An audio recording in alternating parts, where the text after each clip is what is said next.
Langsung saja Ustadz, pagi hari ini kita membahas soal sikap yaitu untuk memboikot produk-produk Israel. Kalau tanggapan dari Ustadz seperti apa?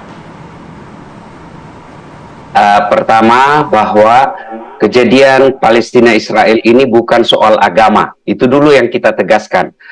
Karena saya hadir di sini bukan sebagai penceramah semata, aktivis dakwah, tapi kemanusiaan. Dan ini kegiatan kita tentu disupport dan berdasarkan Undang-Undang Dasar 1945.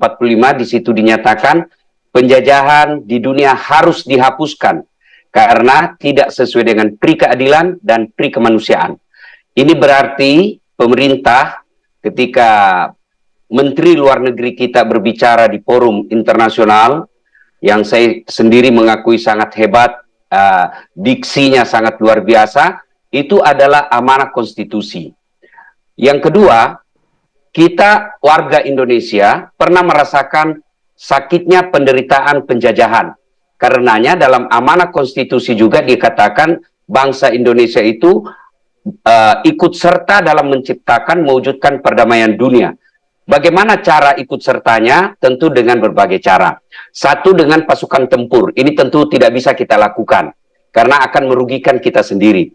Itulah sehingga Nabi katakan, ketika kau mendapati kebatilan, cegahlah dengan tanganmu. Tangan ini adalah sumber kekuasaan. Tangan ini sumber pertempuran fisik. Tapi itu tidak kita lakukan. Yang kedua, apabila tidak mampu dengan tanganmu, kata Nabi, pabilizani, dengan lisanmu, maka kita berteriak, maka kita berucap, kita menyampaikan aspirasi kita. Ternyata lisan ini kan tidak bisa sampai.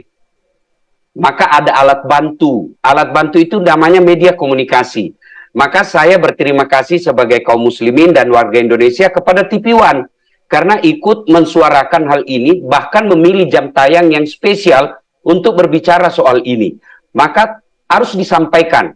Yang ketiga, ternyata pun kalau tidak bisa dengan lisan, maka dengan doa. Nah, kita bangsa Indonesia telah menempuh dua jalur ini. Melakukan diplomasi, kemudian melakukan doa. Tetapi ternyata tidak cukup sampai di situ. Ada gerakan yang disebut boikot. Boikot ini apa hubungannya? Boikot ini berkaitan dengan ekonomi. Saudaraku, percayalah, tidak akan ada kekuatan tempur tanpa dukungan ekonomi. Dan kita tahu produk-produk Israel paling banyak di Indonesia. Kenapa banyak di Indonesia?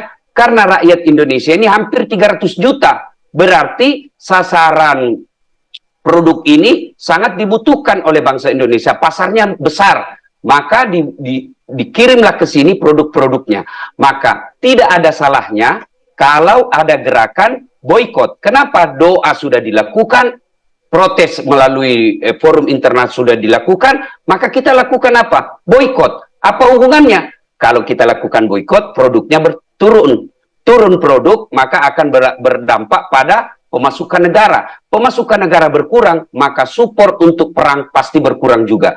Dan saya melihat hasil dari boikot ini, saya melihat, wallahu alam, saya tidak bisa pastikan benar atau tidak yang saya lihat di media-media sosial, ternyata saham-saham yang dimiliki oleh kaum Yahudi ini turun.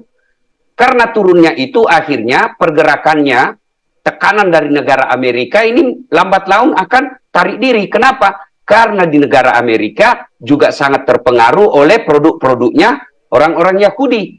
Maka gerakan seperti ini perlu juga kita lakukan sebagai gerakan untuk menolak penjajahan di atas bumi, bukan karena kita sesama muslim. Ini saya perlu tegaskan, karena memang ini amanah konstitusi, penjajahan di atas dunia harus dihapuskan karena tidak sesuai dengan pri kemanusiaan dan pri keadilan. Sehingga kita semua melihat untuk menghentikan tindakan-tindakan yang bertentangan gerakan kemanusiaan ini, bertentangan dengan rasa kemanusiaan. Jadi bukan soal agama, tapi adalah rasa kemanusiaan. Dan saya sebagai orang yang banyak terlibat dalam aktivis dakwah, saya melihat juga Amerika punya standar ganda ketika berbicara tentang Ukraina, agresif betul.